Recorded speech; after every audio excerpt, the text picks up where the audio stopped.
Eu sou a professora Natália Carvalho e hoje eu vou falar para vocês sobre partograma e também sobre o manejo do trabalho de parto de uma forma rápida. Então, vamos aprender aí a montar e a interpretar um partograma e também vamos aprender aí quais são os principais pontos no manejo do trabalho de parto, tá? Vocês vão ver que o tema partograma e assistência ao parto são temas aí que estão muito interligados, então é importante vocês entenderem aí sobre fases clínicas de parto, mecanismos de parto, para vocês conseguirem entender mais facilmente sobre partograma e também sobre assistência aí ao parto, sobre o manejo do trabalho de parto, tá? Nossa aula, ela se baseia nas últimas recomendações, tanto da Organização Mundial da Saúde como do Ministério da Saúde.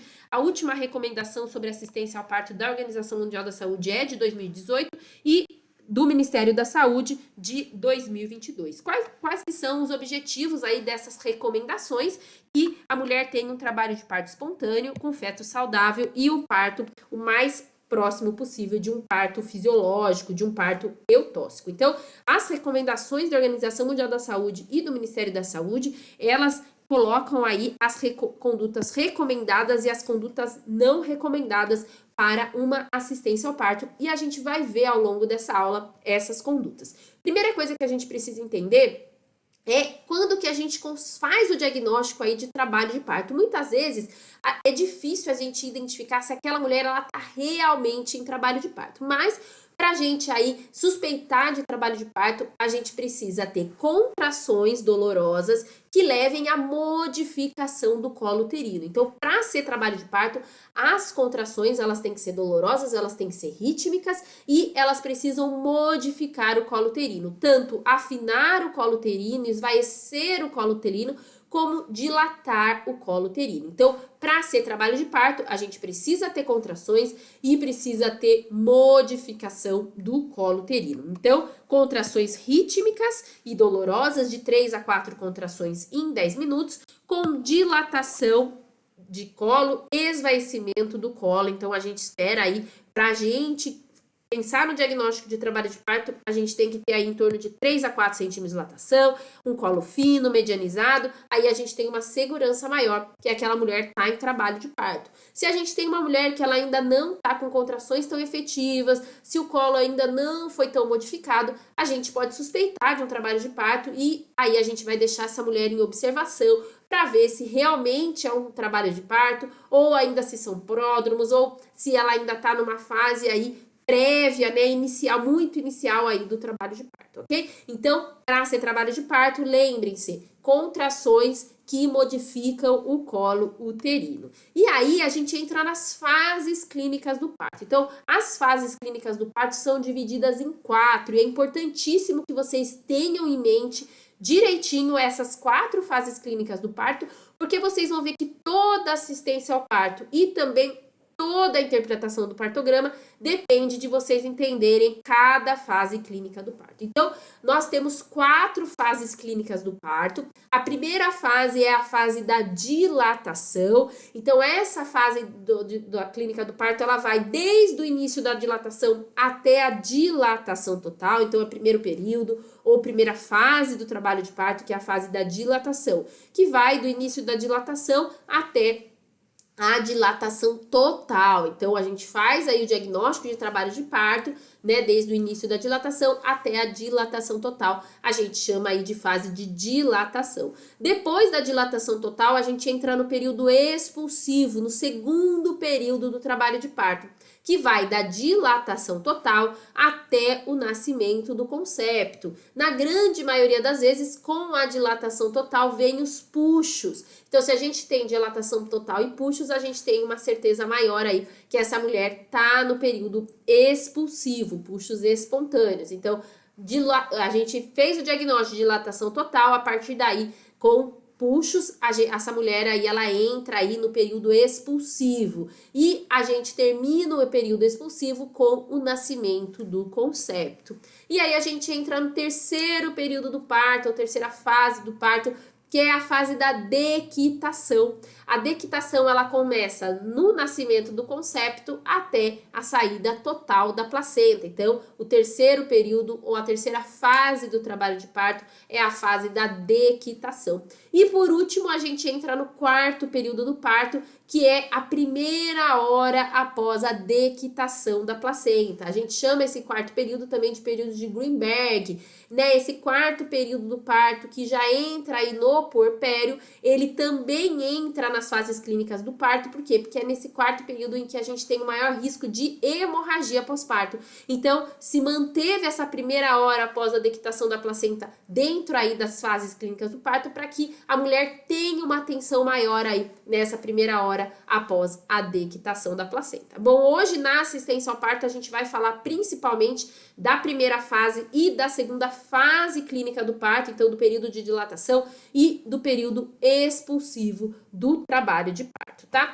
Vamos começar falando da primeira fase, do primeiro período, que é a fase da dilatação. Então, a fase da dilatação, ela é dividida em fase latente e fase ativa do trabalho de parto. A fase latente é aquela fase em que a mulher atinge os 5 centímetros de dilatação. Então, do início da dilatação até os 5 centímetros de dilatação, a gente chama de fase latente, porque é aquela fase em que a dilatação ocorre de maneira mais lentificada. A partir dos 5 centímetros de dilatação, a gente tem uma evolução mais rápida do trabalho de parto, uma evolução mais rápida da dilatação. E aí a gente chama de fase ativa do trabalho de parto, tá? Então, fase latente, do início da dilatação até os 5 centímetros, e fase ativa a partir dos 5 centímetros de dilatação. A fase ativa, ela é variável nas multíparas e nas primíparas, né? Antes, a gente acreditava que a fase ativa, a mulher devesse evoluir 1 centímetro por hora. Hoje, a gente sabe que isso não acontece na grande maioria das mulheres. Então, cada mulher tem uma evolução da dilatação única.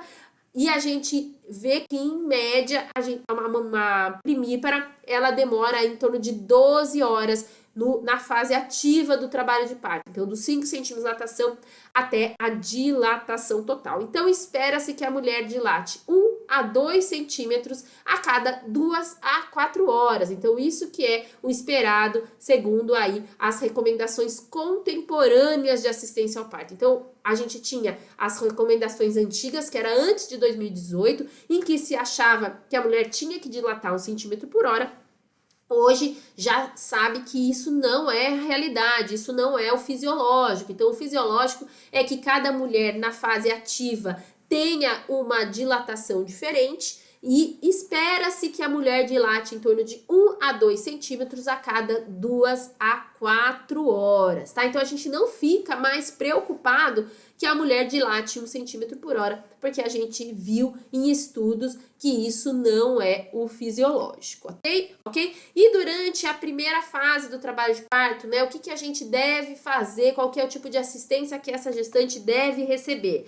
Então, primeiro ponto aí importantíssimo, a gente deve internar a gestante em trabalho de parto somente na fase ativa do trabalho de parto. Então, antes da fase ativa do trabalho de parto, o ideal é que essa mulher permaneça no ambiente domiciliar, que ela permaneça em casa e que ela seja orientada aí a voltar à maternidade quando ela sentir que as contrações pioraram, ou se ela tiver aí a ruptura das membranas, ou tiver sangramento vaginal, aí sim a gente pede para ela retornar ao hospital. Então, antes da mulher atingir os 5 centímetros de dilatação, antes da mulher atingir a fase ativa, o ideal é que ela não seja internada. Logicamente que a gente vai avaliar cada caso, vai avaliar onde mora essa mulher, vai avaliar qual que é a situação aí dessa mulher, tanto em relação à rede de cuidado, como em relação também a como ela tá recebendo essa dor, esse diagnóstico aí de trabalho de parto, tá? Mas, da grande maioria das vezes, a gente deve internar as mulheres na fase ativa do trabalho de parto, então a partir dos 5 centímetros de dilatação. E aí, quando a gente interna essa gestante, ela tem direito de um acompanhante de livre escolha, a gente deve avaliar tanto as condições maternas como as condições fetais, e existem alguns exames laboratoriais que a gente deve pedir de rotina para todas as parturientes: tipagem sanguínea, sorologia para HIV e sorologia para sífilis, tá? Como deve ser o controle da vitalidade fetal no primeiro período do parto? Então, a gente deve fazer a ausculta fetal intermitente nas gestantes de risco habitual e a cardiotocografia contínua nas gestantes de alto risco. Aqui nessa aula, a gente vai estar falando de gestantes de risco habitual. Para essas mulheres, a gente vai fazer a ausculta intermitente dos batimentos cardíacos fetais. Na fase ativa do trabalho de parto, a gente deve fazer a ausculta dos batimentos cardíacos fetais a cada 15 a 30 minutos, tá? Então, não ultrapassar mais do que 30 minutos. Então, ausculta intermitente dos batimentos cardíacos fetais a cada 15 a 30 minutos. E como eu disse, pacientes de alto risco, a gente vai fazer a cardiotocografia intraparto aí de maneira contínua. Em relação aos toques vaginais, então como a gente viu, a gente não espera mais que a mulher dilate 1 centímetro por hora. Então a gente não precisa mais ficar fazendo toques vaginais de hora em hora. Então o que é preconizado hoje pelas recomendações modernas, contemporâneas de assistência ao parto? É preconizado que o toque vaginal seja realizado a cada 4 horas. Então se a gente vê que a mãe está bem, que o feto está bem, a gente pode realizar o toque vaginal a cada 4 horas, né? Então, como eu já disse, não se espera que a dilatação evolua 1 centímetro por hora. Na primeira fase do trabalho de parto, é importante também a gente estimular deambulação e posições verticalizadas. Logicamente que quem vai escolher a posição aí mais confortável é a parturiente, mas a gente pode estimular e a gente pode ensinar aí as posições verticalizadas e orientar aí que ela pode deambular e que isso é saudável, tá? A deambulação e as posições verticalizadas, elas reduzem o tempo de trabalho de parto. O efeito da gravidade, ele diminui a compressão na aorta e faz as contrações ficarem mais eficientes. E como eu disse, mas a posição de escolha do parto deve ser da parturiente e não da equipe que está assistindo ao parto. Em relação à ingestão de líquidos e alimentos, então a mulher pode ingerir livremente líquidos e alimentos. E outro ponto importante é que a gente deve oferecer opções de alívio de dor, tanto opções farmacológicas como opções não farmacológicas. E quem escolhe o momento de querer, né, as opções farmacológicas e não farmacológicas de alívio de dor é a parturiente. Quem sabe o momento necessário aí, ideal para utilização das medidas farmacológicas e não farmacológicas de analgesia é a parturiente. Então, não existe momento ideal aí pensando na parte técnica. Quem vai decidir o momento ideal para analgesia é a parturiente. Ela pode escolher desde o início do trabalho de parto até o final aí do trabalho de parto, tá? Agora vamos falar de algumas condutas que não são mais recomendadas de rotina. Então, não se deve realizar ocitocina de rotina, pensando aí em acelerar a fase ativa do trabalho de parto. Não se deve realizar tricotomia e enemas de rotina também. Hoje a gente sabe que não precisa, por exemplo, fazer a antisepsia, a asepsia do canal vaginal para o nascimento do concepto. Hoje a gente sabe que a secreção, a flora vaginal é importante aí durante o nascimento, então a gente não precisa fazer aí antisepsia do canal vaginal para o nascimento do concepto. A gente também não deve fazer a miniotomia de rotina se o trabalho de parto está evoluindo bem. A miniotomia, ela aumenta o risco de prolapso de cordão e de coriamnioniite. E quando necessário, quando a gente vê que o parto não está evoluindo bem, a gente deve fazer no fim da contração, com controle importante aí dos batimentos cardíacos fetais. E é na fase ativa do trabalho de parto, no primeiro período do trabalho de parto, que a gente vai fazer a abertura do partograma.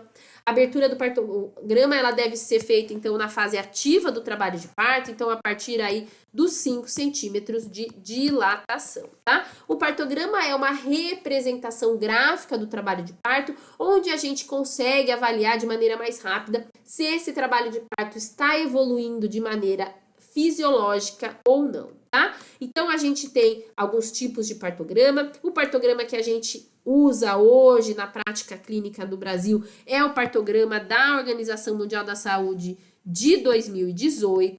Esse partograma é um partograma modificado do partograma de Friedman. Então, esse partograma que a gente usa é um partograma baseado nas curvas de Friedman. As curvas de Friedman, elas trouxeram para a gente como é um parto fisiológico tradicional, e hoje a gente não usa mais o modelo, né, de parto fisiológico tradicional. Então hoje a gente tem aí as curvas contemporâneas de parto fisiológico, em que a gente sabe, como eu disse já, sobre a primeira fase do trabalho de parto, que a gente não espera mais a dilatação de 1 centímetro por hora. E em relação ao período expulsivo também, a gente teve modificações aí em relação às curvas de Friedman, que eram curvas antigas, para as curvas de Zhang, que são curvas contemporâneas aí de evolução do trabalho de parto. Então hoje, na assistência do trabalho de parto, e também no acompanhamento do trabalho de parto pelo partograma, a gente usa as curvas contemporâneas de evolução do parto,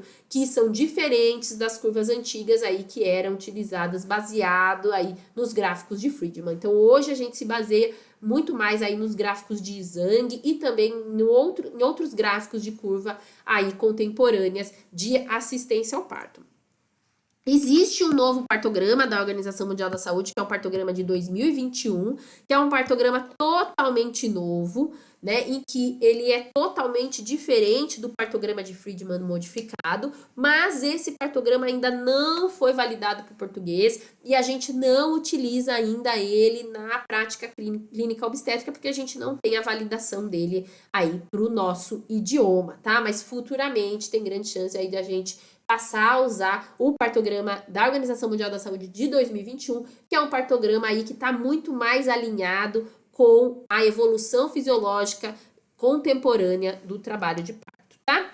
Falando, então, hoje a gente vai aprender sobre o partograma de Friedman modificado, né, que é o partograma que ainda se utiliza aí na prática obstétrica. Tá? Então, esse partograma, ele tem uma primeira parte em que a gente vai marcar a dilatação cervical, que é representada pelo triângulo, e a altura da apresentação fetal, que é representada por uma circunferência. Atualmente, a gente não utiliza mais essas duas linhas, que eram as linhas de alerta e ação, que eram as linhas utilizadas aí no antigo partograma de Friedman. Atualmente, a gente usa o partograma de Friedman modificado, sem as linhas de alerta e ação. Pode ser que em alguma questão de prova vocês ainda encontrem essas linhas de alerta e ação, mas essas linhas não devem ser utilizadas para a gente fazer diagnósticos de distocias ou, né, avaliar se o parto está evoluindo de maneira fisiológica ou não, tá? Então, essas linhas de alerta e ação, atualmente, elas não servem mais para guiar aí as condutas em relação à assistência ao parto, tá?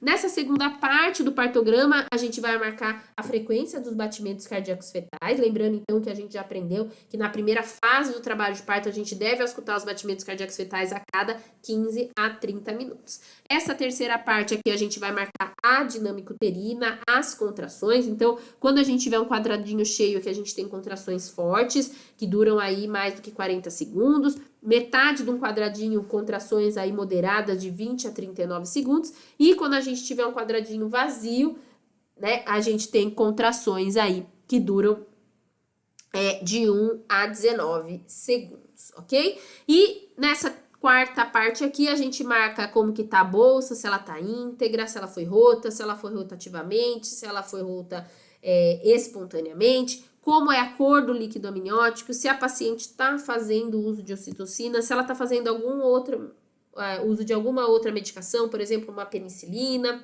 ou se ela está com analgesia farmacológica, e a assinatura do examinador. Então, essas são as partes aí que a gente tem do nosso partograma, tá? Então, vamos falar agora aqui, mostrar principalmente a primeira parte do partograma, que é o que mais é cobrado, né? Que é onde a gente vai marcar a dilatação e a altura da apresentação fetal. Então, a dilatação, na maioria das vezes, a gente vai marcar com um triângulo, mas existem alguns lugares que marcam a altura da apresentação fetal com a dilatação com X, e a altura da apresentação fetal a gente vai marcar com um círculo, e assim que a gente conseguir ver a variedade de posição, a gente também vai marcar a variedade de posição dentro desse círculo, tá? Então, vamos lembrar um pouquinho aqui das variedades de posição. Então, as variedades de posições elas estão relacionadas com o ponto de referência fetal em relação ao ponto de referência materno. Então, quando a gente tem um feto fletido, por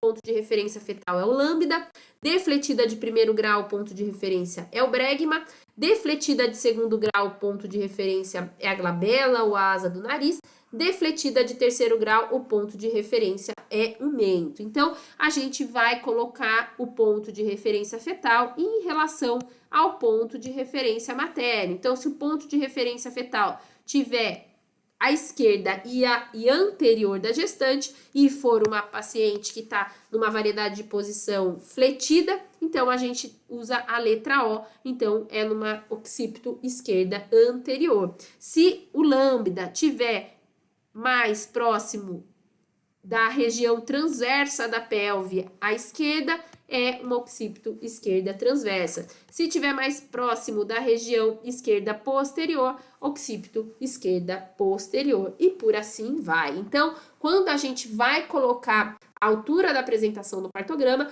a gente tem que colocar a altura da apresentação conforme os planos de Deli, e também a gente deve colocar aí a variedade de posição. Então, trouxe aqui para vocês um parto eutóxico. Então, a gente tem uma paciente aqui, em que, quando a gente pega um partograma, como que a gente deve começar avaliando o partograma? A gente deve começar avaliando pelos triângulos. Por quê? Porque é o triângulo que vai mostrar a dilatação. E como eu disse para vocês, a primeira fase do trabalho de parto é a fase da dilatação. Então, toda vez que a gente tiver um partograma na nossa frente, sempre comecem olhando para os triângulos, que vai mostrar a primeira fase do trabalho de parto, a fase da dilatação. Porque pra gente só vai interessar a descida da cabeça fetal no período expulsivo do trabalho de parto, que ocorre após a dilatação total. Então, o quanto que essa cabeça desceu antes do período do expulsivo, pouco interessa pra gente. O que interessa é a descida da cabeça fetal após o período expulsivo. Antes do período expulsivo, interessa pra gente só a dilatação, tá? Então, vamos ver aqui esse partograma, que é um partograma fisiológico. Então, esse partograma foi aberto aqui com 5 centímetros de dilatação. Após 4 horas, essa paciente evoluiu para 7 centímetros de dilatação, ela estava o feto estava com uma frequência cardíaca normal e as contrações no início estavam mais fraquinhas e elas foram evoluindo aí de intensidade, sempre com a frequência aí de 3 contrações em 10 minutos. Após 4 horas, foi avaliada novamente e a paciente já estava com dilatação total. No momento da dilatação total, os batimentos cardíacos fetais estavam ótimos e ela já estava aí com 3 contrações fortes. E no momento da dilatação total, foi observado também que a bolsa tinha rompido espontaneamente e o líquido era claro com grumos. E ela não estava fazendo uso de nenhuma medicação. Após 2 horas de período expulsivo, então aqui, se ela atingiu a dilatação total, ela entrou aqui no período expulsivo do trabalho de parto. Se ela entrou no período expulsivo do trabalho de parto, agora sim é importante a gente avaliar a descida da cabeça fetal. Então, ela já atingiu a dilatação total, então agora não vai mudar mais a dilatação e a gente vai começar a ver aqui a descida da cabeça fetal. Então, quando ela atingiu a dilatação total, ela estava com a cabeça fetal no plano 0 de Deli, então ela já tinha tido uma insinuação da cabeça fetal. Em qual variedade de posição? Occipito esquerda anterior. A gente tem o lambda aqui virado para a esquerda e anterior da gestante. 2 horas após o período expulsivo, a gente reavalia essa mulher e ela está no plano mais 2 de Deli e já ocorreu o quê? A rotação interna da cabeça fetal para a posição occipito púbica. Então, a gente vê aqui que o lambda ficou anteriorizado. Então, com 10 centímetros, quando ela atingiu os 10 centímetros de dilatação, a cabeça fetal já tinha insinuado, porque ela já estava no plano 0 de Deli, e ela tinha insinuado na variedade de posição occipito esquerda anterior. Depois de 2 horas de período expulsivo, a gente reavaliou essa mulher, ela continuava, logicamente, com 10 centímetros de dilatação, e a gente observou uma descida da cabeça fetal. E a cabeça fetal, que antes estava na variedade de posição occipito esquerda anterior, passou para a variedade de posição occipito púbico. Então, a gente observou também uma rotação interna da cabeça fetal. E mais 1 hora de evolução, a gente observou que a cabeça fetal já estava na vulva, tá? Então, nesse caso, provavelmente nem precisou fazer exame de toque, a gente já conseguiu ver aí pelo introito vaginal que essa cabeça fetal já estava aí na vulva, ela já estava aparecendo no introito vaginal, então a gente já estava tendo aí o desprendimento do polo cefálico com ultimação do parto. Batimentos cardíacos fetais sempre bom, e quando ela entrou aqui no período expulsivo, a gente teve aí um aumento das contrações uterinas, a mulher começou a ter, né, a parturiente começou a ter 4 contrações a cada 10 minutos, o que é totalmente fisiológico, e com isso a gente teve a ultimação do parto. Então vamos avaliar aí com mais detalhes esse parto fisiológico para que vocês entendam de uma vez por toda sobre o partograma. Então a gente viu que o primeiro período do parto é o período de dilatação, e a dilatação no partograma a gente avalia pelos triângulos, tá? Então, eu destaquei aqui, nesse primeiro retângulo, o período da dilatação, que ele vai aqui, né, desde os 5 centímetros de dilatação, que é a fase ativa, até a dilatação total. Então, essa parturiente, ela demorou aqui 1, 2, 3, 4, 5, 6, 7, 8 horas para evoluir dos 5 centímetros até a dilatação total. E depois a gente tem aqui o segundo período do parto, que é período expulsivo, que se inicia na dilatação total até o nascimento do concepto. Quanto tempo que a gente teve de período expulsivo? 1, 2, 3. Então foram aí, né, de 3 a 4 horas, porque a gente não sabe até que hora que finalizou isso, de 3 a 4 horas aqui de período expulsivo. Então, geralmente, para a gente contar as horas, né, a gente não conta a hora que a paciente tá, a gente vai contar quantas horas se passaram a partir dessa hora. Então, ela entrou no período expulsivo aqui, passaram-se 3 horas aí de período expulsivo até o desprendimento do polo cefálico. Logicamente que a gente não consegue ver aí no partograma em que momento que houve o desprendimento do polo cefálico, mas muito próximo aí dessa hora de avaliação aí do partograma. Então, vamos falar mais um pouco ainda sobre o primeiro período do parto, que é o período da dilatação. Então, como a gente viu, a fase ativa, ela vai dos 5 centímetros até a dilatação total. Então, a gente deve colocar no partograma da fase ativa até a dilatação total. A gente não deve colocar no partograma a fase latente do trabalho de parto. A gente não pode esquecer que atualmente a duração da fase ativa é variável, e nesse período, no primeiro período do parto, não interessa a descida da cabeça fetal, então a gente tem que olhar somente os triângulos. E se atingiu a dilatação total, não vai ter nenhuma distócia de dilatação, porque já houve aí, a mulher já conseguiu atingir aí a dilatação total. Agora a gente vai falar das alterações que podem ocorrer nesse primeiro período do trabalho de parto, na fase ativa do trabalho de parto. Então, a gente pode ter um parto tactóxico. O que é um parto tactóxico? É quando a evolução do parto, ela ocorre com menos de 4 horas. Então, lá do início da fase, da fase ativa até o nascimento do concepto, ocorre isso em menos de 4 horas. Por que ocorre o parto tactóxico? Por hiperatividade uterina. Então, essa mulher aí, desde o início do trabalho de parto, já estava com 4 contrações, né? Então, bastante contrações para essa fase do trabalho de parto, tá? Embora 4 contrações seja normal, mas para essa mulher, essas 4 contrações provocaram um trabalho de parto de evolução muito rápida. A gente chama de trabalho de parto tactóxico ou trabalho de parto precipitado. Por que o trabalho de parto tactóxico é preocupante? Porque o trabalho de parto tactóxico ele pode causar complicações, tanto materna como fetais. Principais complicações: atonia uterina, trauma do canal de parto e hemorragia ventricular do recém-nascido. E por por isso, quando a gente está diante de uma paciente que a gente está vendo que o trabalho de parto está evoluindo de maneira muito rápida, a gente deve evitar a miotomia, porque a miotomia acelera ainda mais o trabalho de parto. A gente deve orientar o uso de analgesia, porque a analgesia ela diminui um pouco o ritmo das contrações. E se o parto tactóxico ocorreu, a gente tem que fazer uma boa revisão do canal de parto e uma boa monitorização do recém-nascido.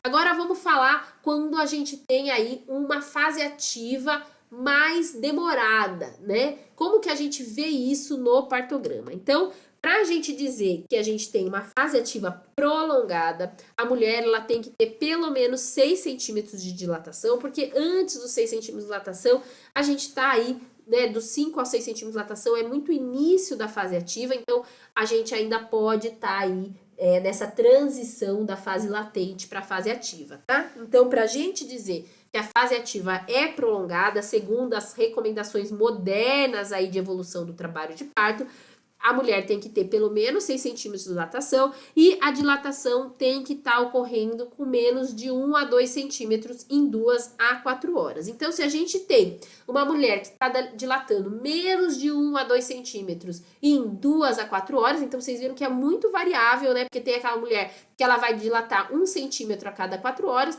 e tem aquela mulher que vai dilatar 2 centímetros a cada 2 horas. Então, isso é muito variável. Mas, em média, se ela está dilatando menos de 1 a 2 centímetros a cada 2 a 4 horas, a gente vai considerar, pode chamar isso de fase ativa prolongada. E o que a gente faz diante de uma mulher com fase ativa prolongada? A gente pode fazer a conduta expectante, porque como eu disse para vocês que o primeiro período do parto ele é variável, se a gente vê uma evolução, mas uma evolução lenta, a gente pode fazer uma conduta expectante. Não é necessário a gente tomar nenhuma medida se a mulher e o feto estiverem bem.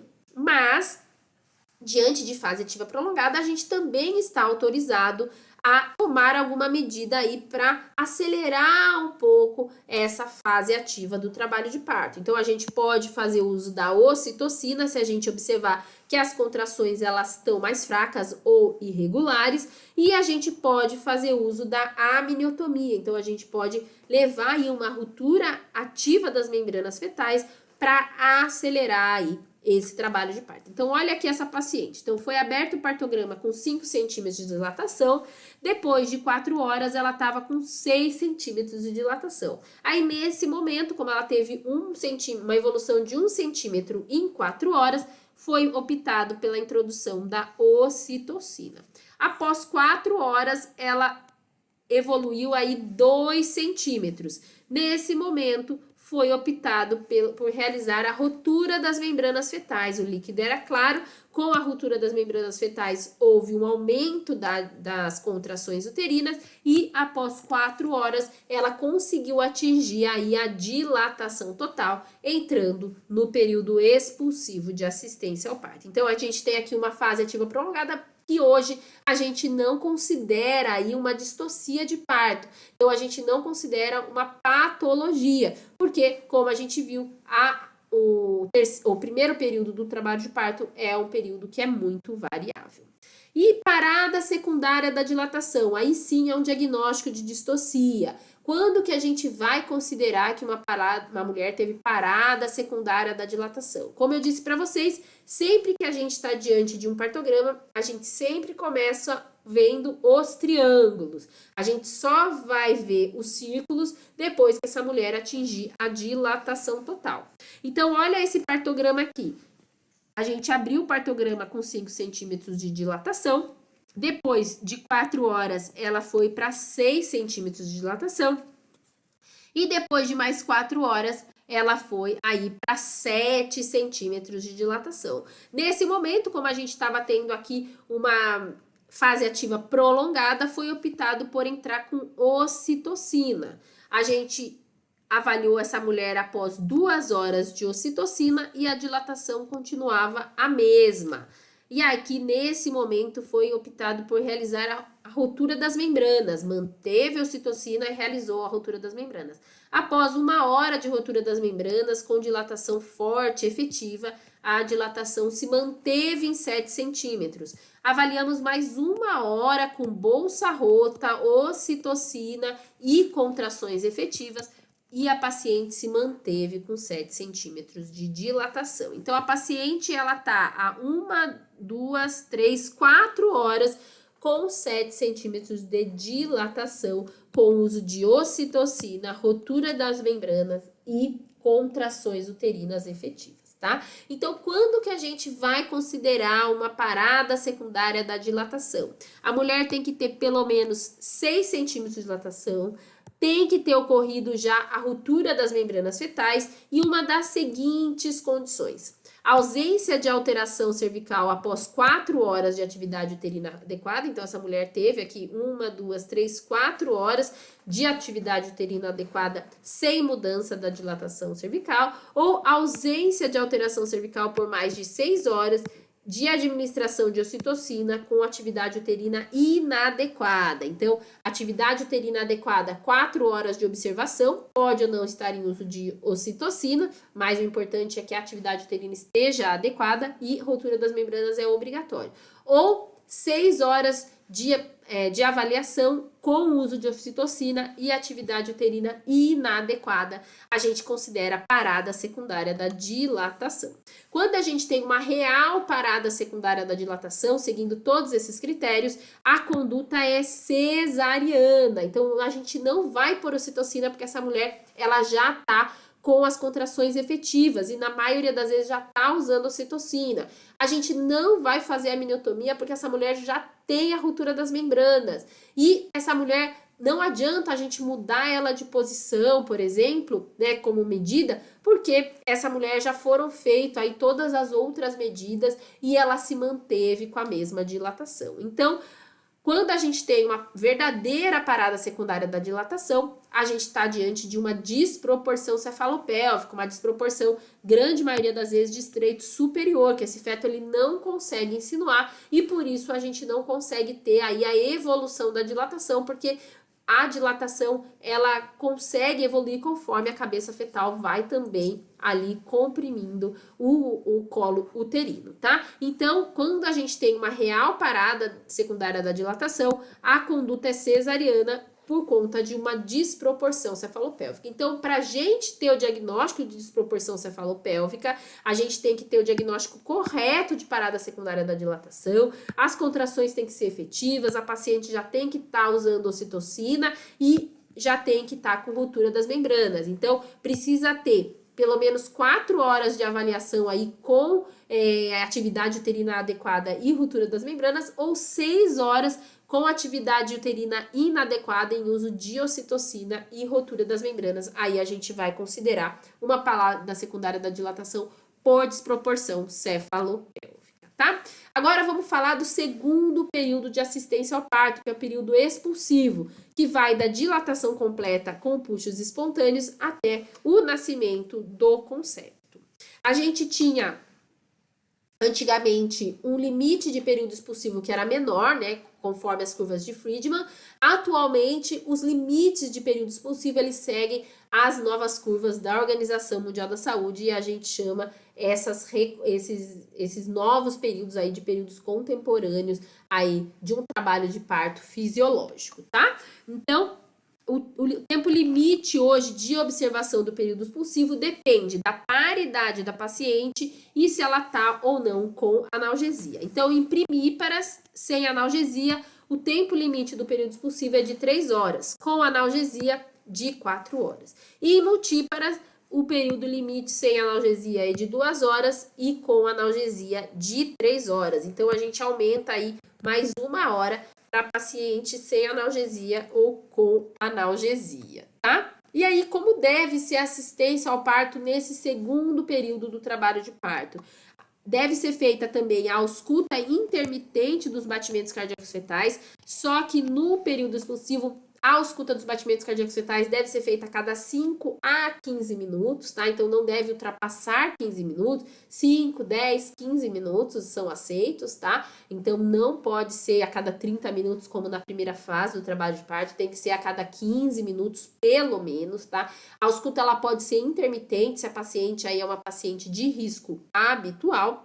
A posição do nascimento ela deve ser de livre escolha da parturiente e lembrar que as posições verticalizadas elas diminuem aí o período expulsivo e as chances de lacerações perineais. O que a gente deve também evitar aí no período expulsivo do trabalho de parto? Os puxos dirigidos. Então a gente deve orientar que a mulher tenha apenas puxos espontâneos, tá? O desprendimento do polo cefálico ele deve ser lento e gradual. E a gente pode oferecer para as parturientes a proteção perineal com as mãos, massagem perineal e compressa quente no períneo, porque essas medidas têm evidência científica de proteção perineal. O que a gente não deve fazer? Episiotomia de rotina, tá? Então não deve ser feita episiotomia de rotina e a manobra de Christeller, né, que é a manobra de empurrar o fundo uterino, está contraindicada na prática obstétrica. Então episiotomia de rotina não deve ser feita e manobra de Christeller está contraindicada. Voltando aqui para o nosso parto eutóxico, então a gente viu aqui o segundo período, o período expulsivo do trabalho de parto, onde a gente tem a descida da cabeça fetal. Nesse período expulsivo, né, na fase clínica do parto, na segunda fase clínica do parto, é onde ocorre praticamente todos os mecanismos do parto. Vamos relembrar também os mecanismos do parto. Então, a gente tem a descida da cabeça fetal, depois a gente tem a insinuação da cabeça fetal, depois da insinuação a gente vai ter a rotação interna da cabeça fetal, depois o desprendimento do polo cefálico, depois do desprendimento do polo cefálico a gente vai ter a rotação externa da cabeça fetal e o desprendimento do ovário córnico. Então a gente tem 6 mecanismos de parto, 4 fases clínicas do parto. Não confundam fase clínica do parto com mecanismos de parto. Então, mecanismos de parto, eles ocorrem durante o segundo período do trabalho de parto. Então, primeiro ocorre a descida da cabeça fetal. Então, a gente teve aqui a descida da cabeça fetal, né?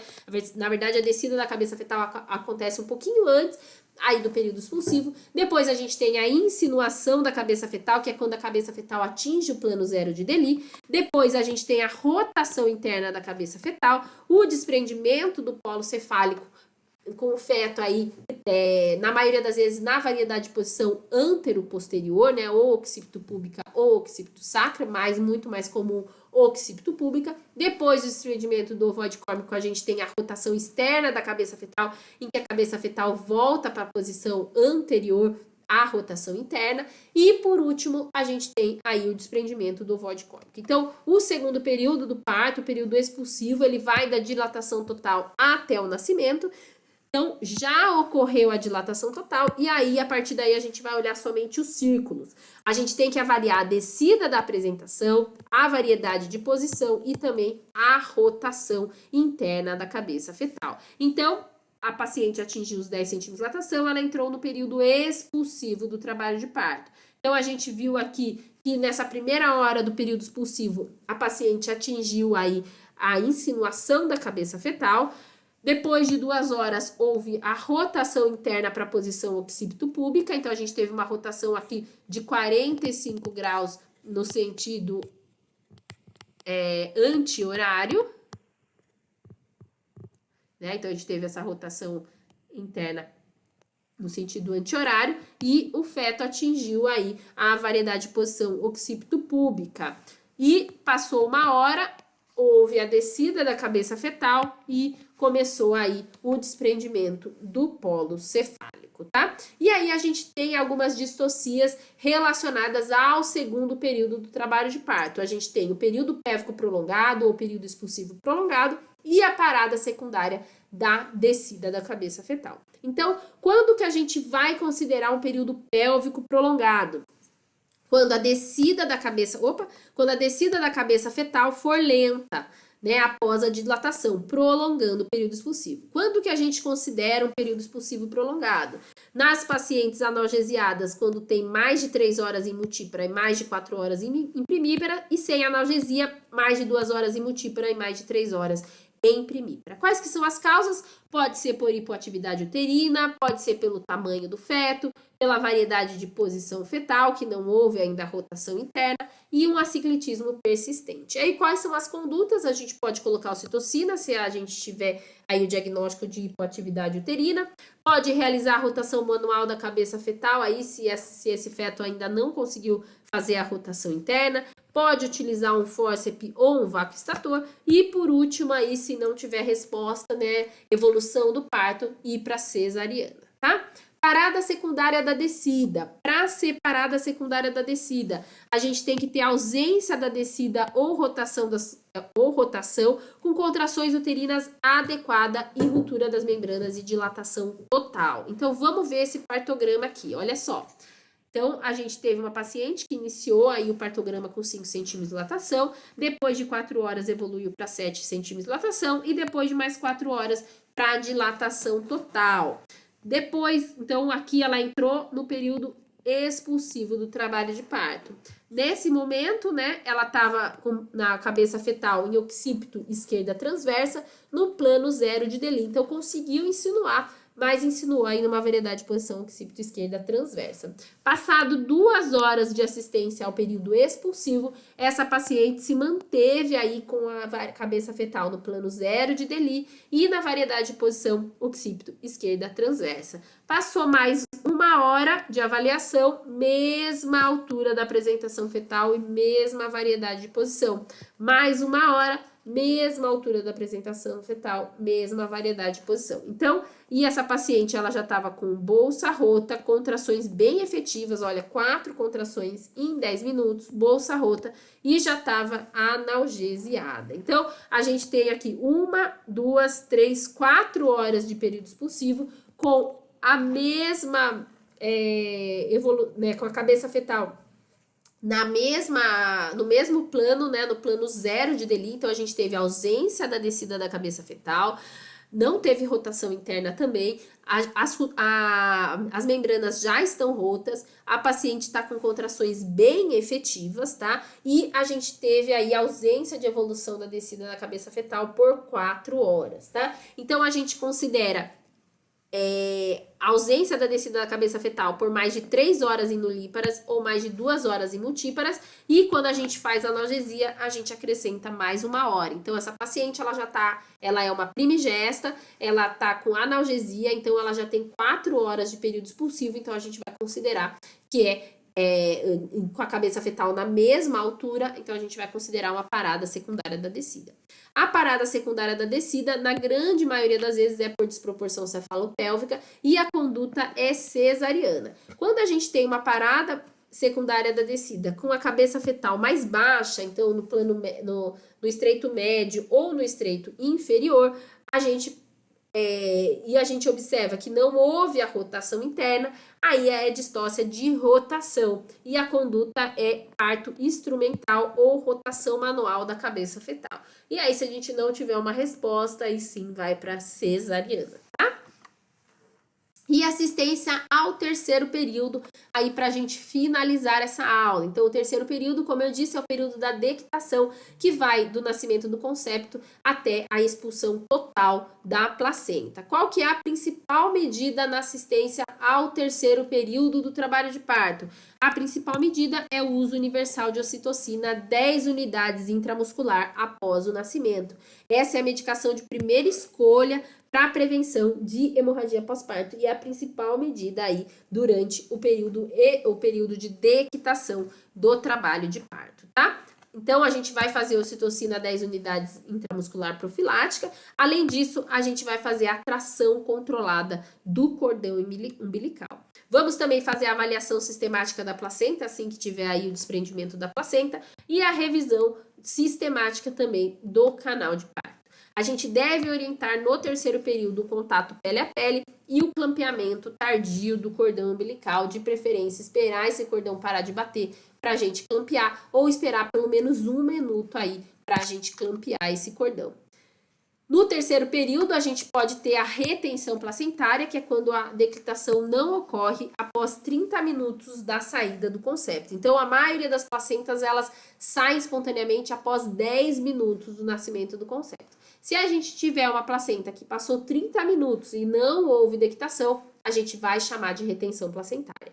E aí, qual que é a conduta? Se a paciente não estiver sangrando, a gente pode fazer mais 30 minutos de conduta expectante. Se não, a gente pode ir para extração manual da placenta, seguindo de curagem uterina. Lembrar que o ideal é que essa paciente esteja analgesiada para a gente fazer aí a extração manual da placenta e a curagem uterina. Na assistência ao terceiro período, a gente vai avaliar também, então, se houve laceração, né? Então, lembrando aqui que se a gente tem laceração da mucosa, é uma laceração de primeiro grau, laceração da musculatura perineal, uma laceração de segundo grau. Quando a gente tem laceração do esfíncter anal externo, é de terceiro grau, e laceração da mucosa retal é de quarto grau. E por último, quarto período do parto, que é a primeira hora após a dequitação da placenta, que é um período de maior risco de hemorragia pós-parto. Por quê? Porque é nesse momento que a gente começa a ter aí a involução uterina. Então, a gente vai ter primeiro um miotamponamento, depois um trombotamponamento, indiferenciação uterina e, por último, a contração uterina fixa. E nesse momento da indiferenciação uterina é o momento aí que tem mais chance de a gente ter aí uma hemorragia pós-parto. Então, como o quarto período é o período de maior risco de hemorragia pós-parto, a gente deve fazer o controle da frequência cardíaca e da pressão arterial materna a cada 15 minutos. E a avaliação do tônus uterino também a cada 15 minutos, para a gente diagnosticar precocemente uma situação de atonia uterina.